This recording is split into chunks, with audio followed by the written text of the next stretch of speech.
Goianazes, Itaquera, Aricanduva, Moca, Sumaré, Bauru, Jacarepaguá.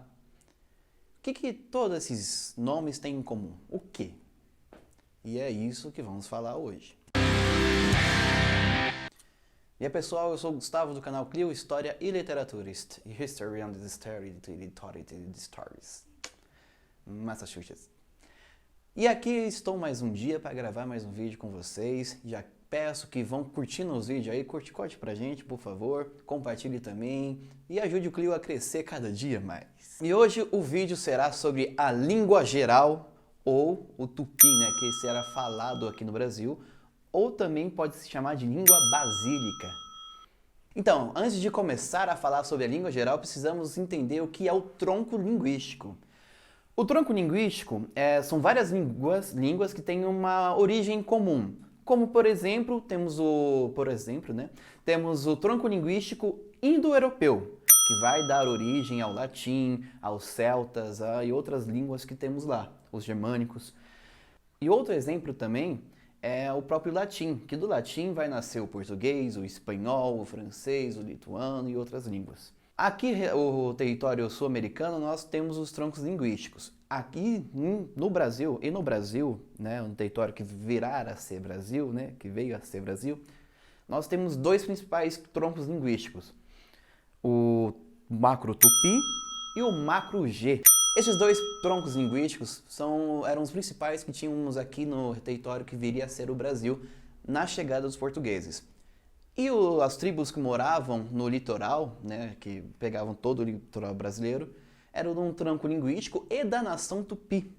E o que é o tupi? O tupi significa povo.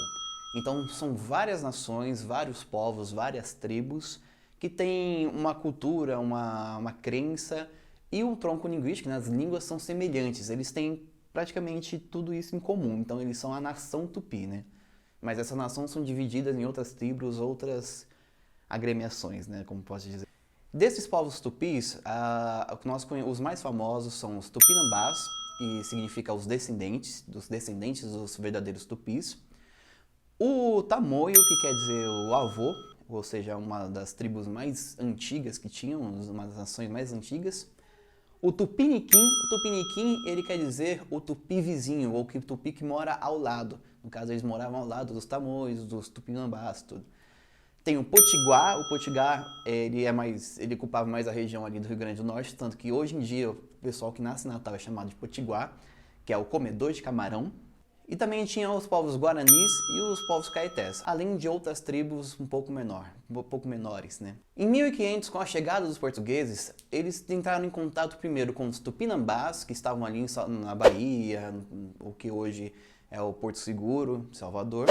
E também aqui em São Paulo, em São Vicente, com os tupiniquins. Eles tiveram esses primeiros contatos. Então, para os povos portugueses que chegavam até a América, né, esse novo mundo, era muito importante conhecer a língua dos povos nativos daqui, para poder comercializar, para poder negociar, aprender o que tem ali atrás daquela montanha. É como se nós hoje fôssemos para um outro país que a língua é completamente diferente, tipo, sei lá, uma Tailândia ou até mesmo um país do leste europeu. Tudo bem que hoje em dia nós temos recursos e tem muitos outros povos que a gente conhece outras línguas, tipo o próprio inglês, que a gente pode, né, se virar. Mas naquela época não, né? O português ele chegou aqui, ele teve que aprender a língua dos índios num primeiro momento para a sua sobrevivência. Até porque tinha vários casos de até náufragos que chegavam até a costa brasileira e tinham contato com os índios, como o próprio o Barão de Cananéia, o João Ramalho e outros que tinham outros primeiros colonos aqui. Mas num segundo momento isso muda, que deixa de ser uma questão de sobrevivência para uma questão de domínio, aprender a língua dos índios.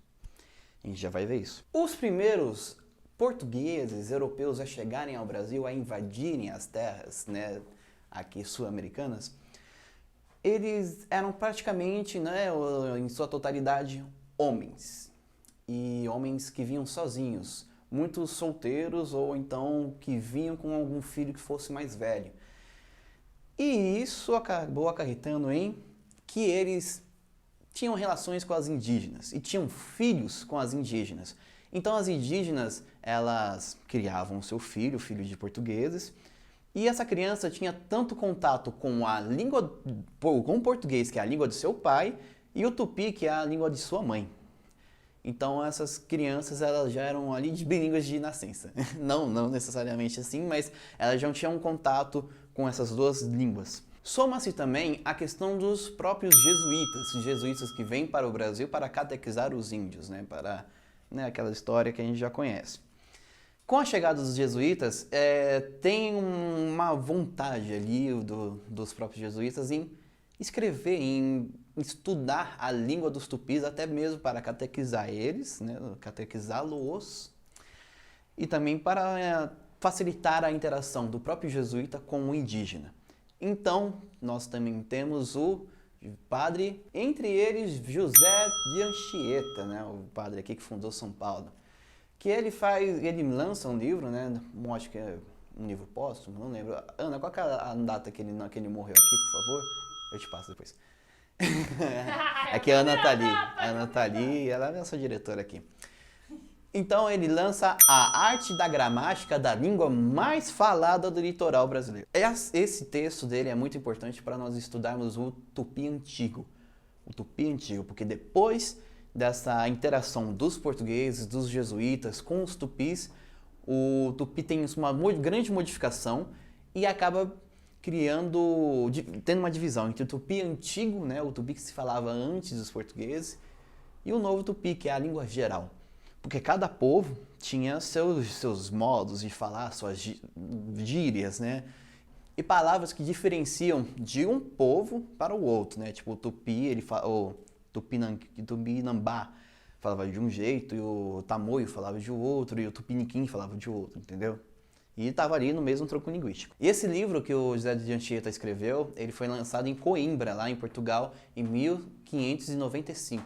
Então já temos essa divisão do tupi antigo com o novo, a língua geral, o novo tupi. Que essa língua foi praticamente feita para poder facilitar a vida dos portugueses e com a comunicação com os indígenas, tanto dos bandeirantes. Os bandeirantes, praticamente, tinha muitos bandeirantes que só falavam a língua geral, não sabiam português. E também tem outros casos de bandeirantes, de pessoas que falavam tanto o português quanto a língua geral. Inclusive, um dos bandeirantes que foi destruir o quilombo de Palmares, José Domingos Velho, ele só falava a língua geral, o tupi. Já temos uma divisão aí. Mas a língua geral também vai sofrer uma outra divisão, para você ver. Vai surgir a língua geral meridional, que é chamada língua geral paulista, E também vai surgir a língua geral setentrional.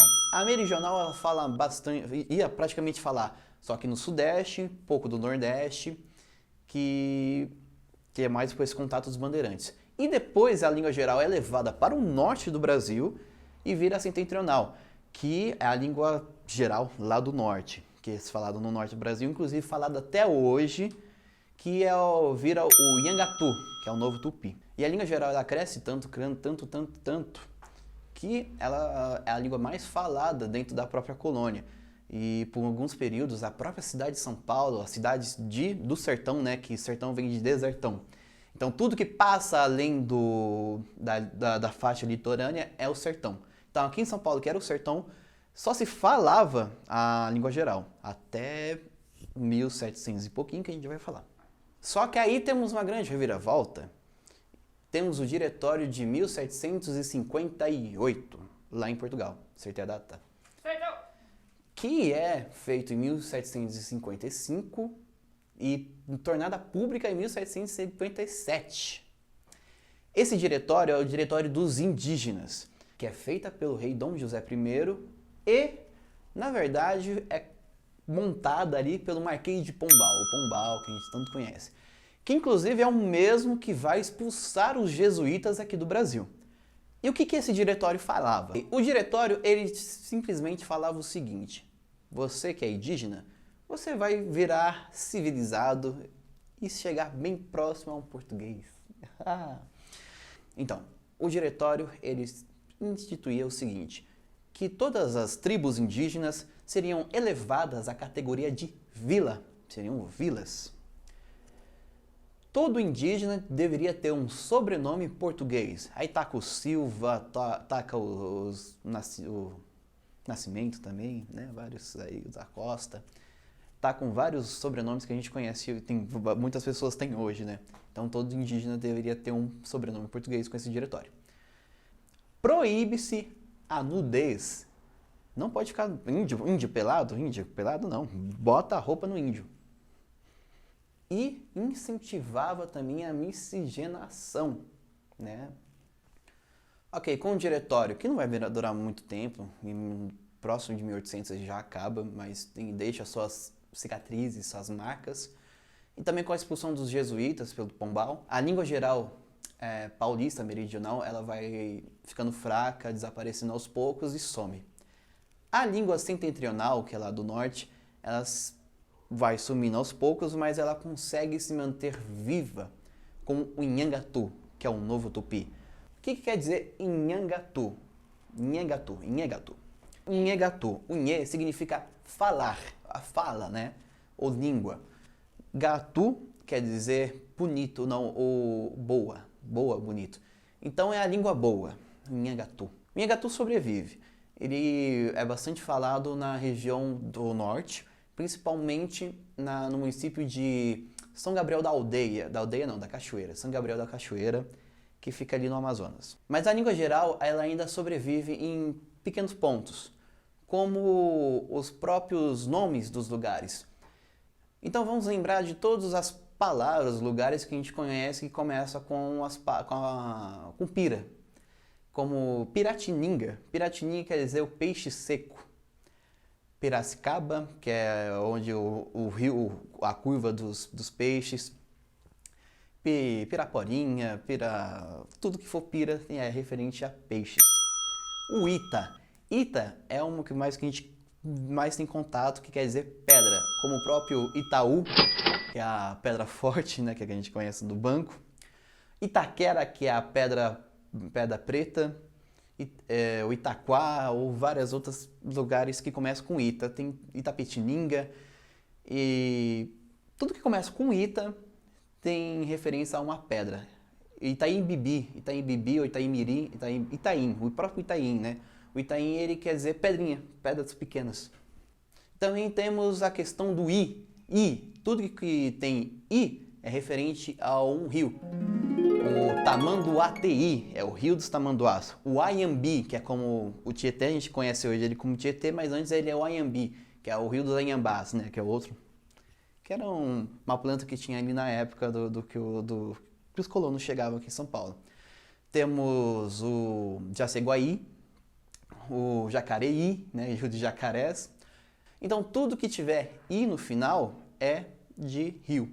Então, gente, foi um vídeo rápido, assim, um pouco ralo sobre a língua geral, é mais para vocês conhecerem. Se vocês quiserem que eu me aprofunde mais, fale mais sobre algumas características da língua geral, bora lá, comentem aqui que eu faço um vídeo só sobre a língua geral em si, o tupi, né, dando mais exemplos, que eu só joguei umas coisinhas ou outra pouquinho ali, só para vocês se interessarem, né. Então, se gostou, comenta aí para eu fazer um vídeo já pegando vários nomes de cidades, tipo Jaguará, Jaguaré, Paguá. Jaguar é a onça, né? Então, tem vários lugares que tem nome de onça também. Bauru, Cesto de Frutas aí. Anhangabaú, que é o rio do mau espírito, ou lugar do mau espírito. Tem vários lugares. Então, se você gostou, comente aí, joga aí pra gente que nós gravamos também. Ibirapuera, que é pau podre, né? Vamos falar de vários. Então, curte e compartilhe o vídeo, ajude a gente lá na campanha do Catarse, que está aqui na descrição do vídeo. E vamos lá. Muito legal, muito obrigado a todos e beijinho, até a próxima.